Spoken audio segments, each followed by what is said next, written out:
Tuusin, hindi lang naman kaming mga kontraktor ang nakikinabang dito. Marami din sa inyo, mga politiko, ang nagpapataba ng bulsa sa pangungurakot. Ang totoo, may hati-hati yan mula sa pinakamataas hanggang sa mga nasa gilid lang ng sistema. Huwag nyo kaming gawing panakipbutas kasi kung babalikan ang lahat ng transaksyon, makikita ninyong mas malaki pa ang napupunta sa inyo kaysa sa amin. Lahat tayo alam ang laro, pero pag nahuhuli, kami lang ang tinuturo at pinarurusahan. Kaya wag ninyong ipakita sa publiko na malinis kayo dahil sa bawat proyekto may kapalit na porsyento para sa inyong mga opisina. Ang sistema mismo ang nagtutulak sa amin na sumunod kung hindi kami papayag, wala kaming makukuhang proyekto.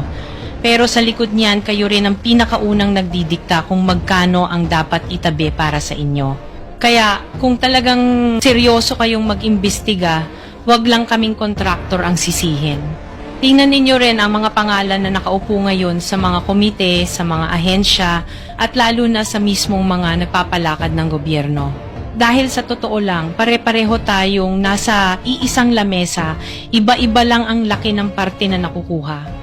Kawawa po talaga ang mga mamamayang Pilipino kasi ninanakaw lang natin ang kaban ng bayan. Pera ng taong bayan pero tayo ang nakikinabang.